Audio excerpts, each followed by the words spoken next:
gue belajar nyetir pertama kali, gue pakai mobil Panther kotak ya kan, parkir mundur tuh, waduh susah banget deh pokoknya deh. Sama kayak gue dulu bro, bener-bener pertama kali bawa Mercy. Kok rem tangannya nyala? Gue nginjekin di mana ya gitu kan. Nah, yang paling malu-maluin adalah ketika lu pinjam mobil orang, mobil Eropa gitu kan, kemudian sampai di tempat isi bensin, lu bingung buka bensinnya gimana. Oke. Cari bengkel mobil yang tepat, ayo ke Dokter Mobil aja. Jujur, cepat dan juga lengkap, ayo ke Dokter Mobil aja. Kualitas yang terbaik, harga juga bersahabat. Percayalah, di Dokter Mobil pasti beres. Hai Domo Lovers, untuk kalian yang mau belajar dan mau bisa nyetir, nah di episode kali ini saya akan ngajarin gimana caranya nyetir mobil Eropa. Mainly because semua orang ngajarinnya mobil Jepang dan ya nggak terlalu banyak yang ngajarin mobil Eropa. Dan di mobil Eropa yang beda bukan cara bawanya ya, beberapa tuasnya aja dengan functionnya yang agak different. Tetapi at the end of the day nyetir tetap nyetir, pedal injekan kanan tetap gas, di tengah tetap rem, di sebelah kiri tetap kopling kalau lu manual. Kalau lu matic tetap yang sebelah kanan gas, yang setengah adalah rem biasa, dan kaki yang digunakan hanya kaki sebelah kanan. Oke, yang pertama adalah saya mau ajarin gimana caranya lu setting mobil ya kan. Setting mobil itu maksud gua lu harus tahu nih setir, karena kalau mobil Eropa itu biasanya teleskopik ya, setirnya bisa naik turun dan maju mundur. Namanya teleskopik itu bisa dimajuin, bisa dimundurin. Jadi lu bisa sesuaikan dengan tinggi badan lu. Kenapa kok setirnya itu bisa di style begitu? Karena satu nih, yang nomor satu yang harus lu lakukan ketika lu masuk ke dalam mobil adalah lu nyetel kursi. Nah, kursi mobil Eropa biasanya elektrik, kalau yang udah elektrik ya kan. Kalau yang udah elektrik jadi gampang. Kursi itu bisa di setel maju mundurnya. Gimana caranya? Lu duduk dulu yang nyaman di kursinya, kemudian kaki lu injekin full ke rem dan lu injekin full ke gas. Ini dalam keadaan posisi mobil mati ya, jangan nyala ya. Jadi lu setelnya itu ketika mobilnya mati jangan dinyalain. Jadi kaki lu injek full ke gas, kemudian lu injek full ke rem. Lu bisa nggak duduk dengan nyaman? Kalau sudah bisa duduk dengan nyaman, berarti settingan jaraknya yang di pantat, bawah pantat lu itu kan jarak nih, jaraknya udah bener. Kalau misalkan lu bisa injek gas tapi mentoknya itu terlalu jauh, ya lu majuin dikit gitu. Pokoknya ketika lu injek gas kaki kanan lu pentokin itu kakinya, itu lu harus nyaman aja duduknya. Nah, kalau itu sudah dapat berarti maju mundurnya udah dapat. Oke, tinggal kalau di beberapa mobil Eropa ada yang pantat belakangnya bisa dinaikin, ada yang depannya bisa dinaikin juga. Fungsinya adalah belakangnya dinaikin supaya lu nggak mendelep, bahasa Jawanya. Bahasa Jawa ini mendelep, bahasa Indonesia apa ya? Tenggelam ya, tenggelam. Jadi lu nggak tenggelam di mobil, jadi ketika pantatnya lu naikin begitu, dia kan duduknya lebih tinggi nih, begini. Nah, lu bisa kelihatan nih kap mesinnya nih, bonetnya nih. Nah, idealnya adalah ketika lu lihat ke depan bonet begini ya, jadi ujung bonetnya atau kap mesin mobilnya, itu ujungnya itu kelihatan sekitar 1 cm lah ya, di penglihatan lu itu sekitar aja. Yang penting lu harus bisa ngeliat nih, ketika lu begini, lu kelihatan gitu loh. Jadi lu masih bisa ngeliat ujung depannya, sedikit aja, nggak usah banyak-banyak, dan lu harus pikirin headroom lu untuk di dalam mobil. Karena kalau misalkan lu tiba-tiba kena lobang, lu tiba-tiba kena polisi tidur, ketika lu goncang begini jangan sampai jerat men, sakit men. Itu gue udah pernah juga. Jadi cara nyetelnya begitu ya, itu untuk pantat ya. Untuk maju mundur kan udah tahu kan. Nah, untuk kaki nih yang depan nih, jadi ketika di beberapa mobil Eropa itu kursinya depannya itu bisa didongakin begini. Nah, itu sih sebenarnya driving style ya. Jadi maksudnya ketika depannya dinaikin itu, kaki lu akan nekuk di dengkulnya gitu loh. Jadi ketika duduk kaki lu nekuk di dengkulnya, itu mengurangin dari orang yang namanya pegel gitu kan. Itu hanya driving style lah ya menurut gua. Dibilang penting banget enggak, tapi itu sesuai dengan style, hampir tidak mempengaruhi kemana-mana, lu sukanya aja gimana. Nah, kemudian punggung nih, recliningnya nih, naik turunnya nih ya kan. Nah, itu ketika lu duduk udah selesai nyetel pantatnya yang maju mundur itu dan yang naik turunnya itu, ketika lu duduk, tangan lu pergerangannya ketika lu senderan full itu harus bisa nempel di setir seperti ini, di angka jarum jam 10 dan angka jarum jam 2 ya. Jadi pergelangannya harus bisa nempel begini. Nah, jadi enak gitu loh. Karena kenapa? Posisi paling nyaman nyetir itu biasanya di angka 9 dan 3 dan begini kalau dia jarak jauh ya kan. Karena kalau begini biasanya tangan lu pegel. Nah, cuman ketika tangan lu udah bisa begini, sisanya akan lebih enak. Nah, itu baru tahu kan, nggak ada yang ngajarin kan begini kan, pergelangan kan. Nah, itu gue dapat dari driving school tuh dulu tuh. Ya, ketika udah begini semua, udah pas nih ya kan, berarti punggung lu udah pas, pantat lu udah pas ya kan. Nah, baru kita setel kaca spion. Kaca spion tengah, nyetelnya gimana caranya? Dari posisi yang tadi, lu masuk ke posisi nyaman lu, baru lu setel kaca spion tengah nih. Kaca spion tengah, ujung kiri dan ujung kanan harus mendapatkan ujung kiri dan ujung kanan kaca belakang. Jadi kaca belakang itu kan lebar dari kiri ke kanan ya, dari passenger ke belakang driver nih, gue bilangnya begitu aja deh. Ujung kiri sebelah sini itu harus ke ujung kirinya passenger, ujung kanannya harus ke ujung kanannya passenger. Nah, itu idealnya, karena kenapa? Kaca tengah biasanya kecil ya, segitu doang ya, karena hanya untuk melihat belakangnya doang. Nah, kalau lu beli tambahan add-on yang biasa kita jual di Domo online store juga, itu biasanya lebih gede kan. Nah, itu biasanya lebih asik tuh. Kenapa? Itu bisa kelihatan semua tuh, kanan sampai kiri sampai ke blind spot. Kadang-kadang kita ada blind spot di sebelah kiri atau di sebelah kanan, itu biasanya nggak kelihatan dari kaca spion, tetapi juga belum nyampe sini, jadi mobilnya nggak kelihatan. Nah, blind spot itu biasanya hanya bisa terlihat dari jendela kaca belakang, kaca passenger yang sebelah belakang gitu loh. Nah, makanya ketika kaca tengah lu itu dilebarin, itu biasanya jauh lebih enak sih ngelihatnya ya. Oke, atas sama bawahnya itu biasanya disesuaikan dengan tingginya si kaca belakang di kaca spion lu. Biasanya ya, gua masukin pas lah ya, atasnya gue pasin, bawahnya gue lebihin ke bawah. Kenapa? Biar gue bisa kelihatan bawahnya itu ada apa gitu kan. Nah, cuman sebagai itu hanya balik lagi, hanya sebagai referensi ketika lu mau ngeliat nyalip, lihat belakang, atau lu mau parkir mundur, hanya sebagai referensi. Sekarang udah ada teknologi bro, udah ada reverse camera, udah ada sensor ya kan. Lu pakai semuanya bro. Kalau dulu gue belajar nyetir pertama kali, gue pakai mobil Panther kotak ya kan, parkir mundur tuh, waduh susah banget deh pokoknya deh. Nggak kelihatan ya kan, udah gitu panjang, udah gitu di belakang bempernya itu, bemper Panther kotak itu kan masih sejengkal lagi tuh, bempernya keras banget. Nah, itu biasanya sering nabrak tuh bunyi duk gitu kan. Nah, itu jangan sampai ya. Oke, setelah lu setel spion tengah dengan bener, setel spion kanan kiri. Spion kanan dan spion kiri disetel supaya kalau lu lihat the whole spionnya seluruhnya, di sebelah kiri atau yang paling deket ke bodi mobil itu biasanya sih hanya ada satu jari aja. Jadi lu harus bisa melihat bodi mobil lu dari kaca itu ke belakang, ke ujung belakang, itu di pojokan sebelah yang paling deket ke bodi mobil hanya 1 cm, 1,5 cm aja deh ketika lu nengok begini. Kenapa? Lu nggak butuh bodi lu butuh jaraknya ke kanan ke kiri. Dan biasanya gua nggak terlalu arahin ke belakang, gua arahinnya agak turun ke bawah. Jadi sehingga ketika lu lihat ke belakang itu, pas di belakang lu itu lu bisa lihatnya dari tengah, dan kanan kiri itu lu lihatnya hanya dari sini aja. Nah, idealnya adalah agak ngelihat ke bodi itu 1,5 cm. Jadi kira-kira satu ruas jari itu kira-kira segitu aja bodi lu tuh kelihatan. Sisanya harus kelihatan yang lain. Sama halnya dengan yang sebelah kiri juga. Yang sebelah kiri nih, yang di passenger side, sebelah yang mepet ke bodi itu hanya 1,5 cm. Gue bisa lihat mobil gue ke belakang. Dan sisanya adalah belakangnya. Nah, kaca spion kanan kiri yang tidak terlalu banyak menghadap belakang, yang lebih banyak menghadap bawah, akan sangat membantu lu ketika lu reverse parking.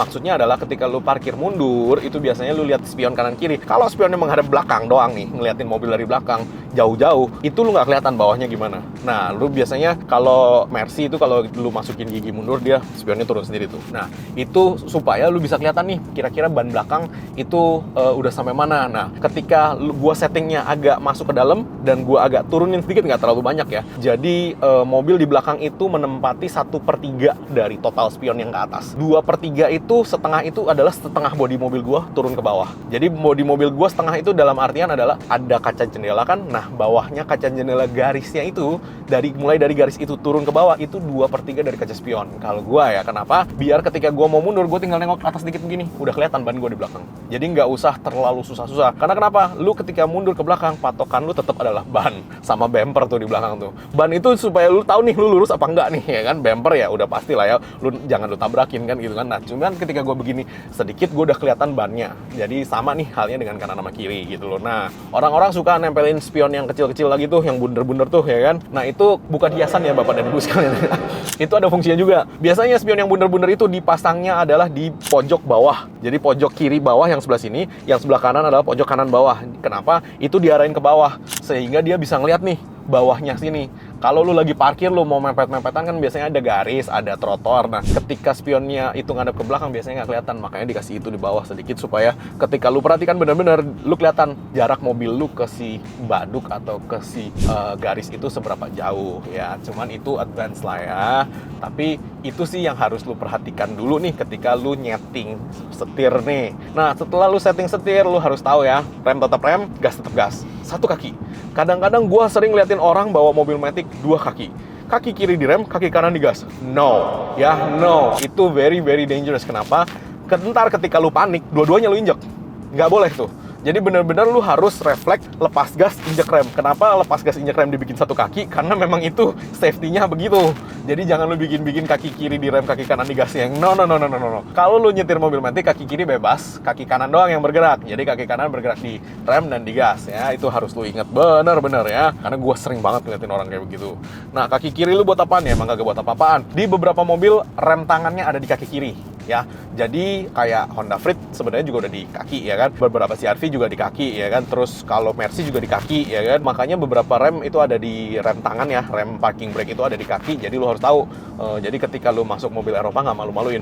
Rem tangannya mana ya? Iya, jangan sampai nyari begitu ya. Malu-maluin banget. Sama kayak gue dulu bro. Bener-bener pertama kali bawa Mercy. Kok rem tangannya nyala? Gue nginjekin di mana ya gitu kan? Pencetnya di mana? Nah, yang sekarang kebanyakan remnya elektrik. Jadi electric brake itu, parking brake itu di tangan ya kan. Kalau yang Jepang ada yang tarik tangan begini, itu sah-sah saja. Terus ada yang tarik begini kan. Kalau Panther kotak masih tarik kan ya? Panther masih tarik ya semuanya ya, semua Panther ya masih tarik begini kan. Terus kemarin gue bawa van di Malaysia juga masih tarik. Jadi kalau rem tangannya ditarik dari bawah adalah rem tangannya ditarik begini, terus ada puterannya. Jadi ketika lu tarik itu dia ngunci, kalau lu mau rilis lu puter dia lepas dari ke bawah. Kalau yang tarik tuas tangan biasanya ada pencetannya di jempol ya. Jadi lu pencet baru lu turunin ke bawah. Kalau yang button ya tinggal lu pencet aja sampai nyalanya hilang. Kalau yang di kaki biasanya, kalau yang Jepang lu injek sekali untuk ngerem, lu injek kedua kali untuk rilis remnya. Kalau yang Eropa beberapa ada tarikannya lagi di kanan untuk rilis rem parking brake-nya. Jadi ngeremnya diinjak, rilisnya di sebelah kanan. Ada biasanya gambarnya P ya kan, gambarnya P di sebelah kanan lu tarik jeduk gitu, nah dia buka. Itu juga ada ya. Jadi jangan katro ya. Iya dong ya. Nah, persneleng. Kalau di beberapa mobil Eropa persnelengnya tetap sama ya di sini. Jadi ada P, R, D, biasa N sama D. Biasanya 4 itu doang. Terus biasanya dia ada triptroniknya. Triptroniknya itu bisa jadi lu geser ke kanan, lu majuin, lu mundurin itu jadi manual ya kan. Bisa jadi lu pakai pedal shift ya kan. Ketika lu pakai pedal shift ini ada tulisannya negatif dan ada tulisannya positif. Positif itu untuk nambahin gear, naikin gear. Negatif itu untuk nurunin gear secara manual. Nah, bisa jadi dari sini juga. Di beberapa mobil Eropa yang kayak misalkan Mercy E-Class ke atas, itu persnelengnya di atasnya si sen. Jadi untuk instrumennya mobil Eropa itu biasanya sen itu sebelah kiri tangannya, itunya ya, tuasnya ya, tuas sennya itu sebelah kiri. Yang sebelah kanan itu biasanya tuasnya si wiper terus semprotannya itu di sebelah kanan. Jadi kebalik sama mobil Jepang. Lo harus ingat itu. Jadi ketika lo nyetir mobil Eropa biasanya sih kebanyakan lo nyeteknya si wiper biasanya ya, kebanyakan ya. Karena ya emang agak-agak annoying sih. Kenapa dibalik gue juga nggak ngerti juga ya filosofinya ya. Kayaknya mereka memang kepengen beda aja sih gitu kan. Terus untuk lampu, biasanya lampu depan itu diputer di belah kanan, ada putarannya. Jadi nggak nempel di tuasnya seperti mobil Jepang pada umumnya di sebelah kiri lu puter. Ini nggak, biasanya di sebelah kanan lu puter. Nah, tuas itu lu harus tahu ada apa aja, lu cobain dulu satu-satu ya kan, lu tesin dulu. Dimnya juga sebelah kiri, itu yang kira-kira berbeda dari mobil Jepang juga. Nah, selain dari persneleng itu kemudian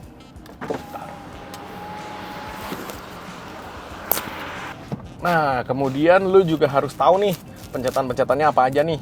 Ada bagusnya ketika lu sebelum bawa pertama kali itu mobil, lu liatin dulu pencetannya satu-satu. Tulisannya apa aja nih. Kalau ada tulisannya yang lu nggak ngerti, lu Google dulu. Mau Google itu artinya apa. Biasanya sih untuk climate control atau untuk AC-nya. Itu biasanya kalau mobil Eropa itu untuk Mercy terutama, dia tiap 30 menit itu ngebuka untuk ngambil udara dari luar masuk ke dalam. Nah, itu yang harus lu liatin dan lu pencetin matiin lagi tuh. Setiap 30 menit, very annoying kan. Itu jadi ya emang mobil Eropa dibikinnya begitu. Nah, dari persneleng kalau udah tahu yang tuas itu tuh untuk mobil Eropa yang seri E ke atas, E-Class ke atas, kemudian ada juga yang versi pencet. Jadi biasanya ada P, R, N, D itu ada pencetannya. Dan BMW beberapa versi M seriesnya dia dan versi yang baru ngeluarin yang bulat tuh tuasnya. Nah, itu juga lu majuin jadi P, lu turunin satu dia jadi N, lu turunin satu lagi jadi R, lu turunin satu lagi jadi N, ya gitu-gitu. Itu harus lu pelajarin lah yang satu-satu ya sebelum lu jalan ya. Tapi at the end of the day, kalau lu beli mobil yang biasa-biasa aja yang nggak terlalu ruwet, bukan seperti BMW M Series, M Division ya kan, itu nggak akan seruwet itu sih bro biasanya. Nah, udah gitu AC juga harus lu setting ya kan. Ketika lu setting AC itu lu harus ingat mobil Eropa biasanya punya individual climate control. Maksudnya yang sebelah kanan akan bisa berbeda dengan yang sebelah kiri dengan cara dia bisa membuka flap heater. Jadi kayak misalkan nih lu ngepres 18 derajat, ya kan, berarti kan dingin semua. Tapi di sebelah situ maunya, di passenger car maunya agak hangat sedikit, maunya 22. Begitu dia naikin, bukan berarti di situ anginnya lebih kecil atau apa, enggak. Yang di sebelah situ heaternya nyala sedikit nih. Jadi ketika heaternya dibuka, dia nyampurin udara panas ke udara dingin yang ada. Makanya dia di situ bisa lebih panas sedikit. Oke? Jadi itu beda totalnya. Nah, di beberapa mobil Eropa juga ada yang namanya adaptive steering, sehingga ketika lu masukin ke sports mode, itu setirnya itu bisa jadi lebih stiff. Dan suspensinya juga bisa jadi lebih stiff, selain dari timing dari gearboxnya yang juga lebih panjang lah ya, terutama lah ya gitu. Itu juga ada, dan itu biasanya tergantung nih di mobil Eropa lu apa nih. Ada yang sport, ada yang tulisannya dynamic, ada yang sport, ada yang comfort. Nah itu ada yang ekonomi. Kalau versi kan ekonomi, comfort, sport ya kalau nggak salah ya, 3. Kalau Audi adanya comfort, auto, sama dynamic. Kalau di BMW adanya sport, economic ya, sama ya kayaknya sport sama economic doang ya kalau nggak salah ya, sama normal ya kalau nggak salah. Dia ada lah ya option itu, jadi lu harus tahu gimana cara mencetnya. Untuk di steeringnya biasanya straightforward ya, klakson tetap klakson, ini kanan kiri kontrol. Lu bisa lihat sendiri juga untuk kontrolernya, karena tiap mobil beda-beda. Mercy ada kayak trackpadnya kayak BlackBerry. Mercy yang baru itu dia inframerah, trackpadnya BlackBerry ditempel situ, jadi cukup keren menurut gua. BMW nggak begitu, BMW masih pakai anak panah. Kalau Audi lebih suka pakai scroll dia, jadi dia ada scrollnya gitu, scroll naik turun gitu kalau Audi. Nah, yang paling malu-maluin adalah ketika lu pinjam mobil orang, mobil Eropa gitu kan, kemudian sampai di tempat isi bensin lu bingung buka bensinnya gimana. Oke, nomor 1 gua ajarin lu gimana caranya lu tahu bensin itu bukannya sebelah kanan atau sebelah kiri. Lu lihat itu di tempat di speedometer lo, biasanya ada gauge-nya, ukurannya si bensin kan. Nah, ukuran itu biasanya ada gambar pom bensinnya kan. Nah, itu ada anak panahnya tuh. Anak panahnya di sebelahnya itu di kanan apa di kiri. Kalau anak panahnya di kanan berarti dia sebelah kanan. Kalau anaknya sebelah kiri ya dia bukanya sebelah kiri. Jadi lu tahu di mana parkir ketika lu mau isi bensin. Nah, bukan beberapa sih, hampir semua mobil Eropa tidak ada tuasnya di dalam seperti mobil Jepang. Jadi lu nggak usah capek-capek ada tuas di situ. Biasanya ketika ke belakang lu klik, kebuka dia. Kalau nggak kebuka, biasanya ya lu tekan agak kencang biar dia kebuka sendiri. Tetapi biasanya sih tidak ada pencetannya ya di dalamnya gitu loh. Nah, dia ngelok sama tidak ngelok itu ngikutin pintu. Jadi ketika pintu lu ngelok, dia ngelok di situ. Ketika pintu lu tidak ngelok atau kebuka, dia akan harusnya ngebuka ya, secara normal kondisi dia akan ngebuka. Jadi itu lu harus tahu juga. Ketika lu masukin ke pom bensin, lu mau isi bensin, lu harus lihat dulu itu sebelah kanan atau sebelah kiri. Ketika lu udah tahu isinya apa. Dan isi bensin yang bagus ya, mobil Eropa biasanya alergi dengan bensin jelek. Biasanya dia juga suka batuk-batuk. Jadi kalau lu mau bawa mobil Eropa, kira-kira itu sih yang harus lu perhatikan supaya lu bisa nyetirnya dengan nyaman, sehingga juga tidak merugikan orang lain dan nggak bikin lu capek juga. Dan jujur ngomong sih Pak, kalau lu udah ngerti nyetir mobil Korea, lu udah bisa nge-feel mobil Korea, biasanya susah lo mau balik ke mobil Jepang. Nggak ada yang feel-nya itu, emang Jepang sama Korea itu bawa mobilnya itu emang berbeda gitu. Jadi ya kalau lu udah biasa bawa mobil Eropa, sangat-sangat sulit Pak untuk lepasin tangan lu dari mobil itu tuh jauh men, bener-bener jauh men. Meskipun lu pakai Mercy tua ya, justru itu disitulah seninya gitu loh. Mercy tua itu yang masih enak banget dibawanya. Oke, jadi mungkin sekian dulu penjelasan dari saya Dokter Mobil. Thank you. Jangan lupa subscribe, like, dan komen di YouTube kami. Thanks.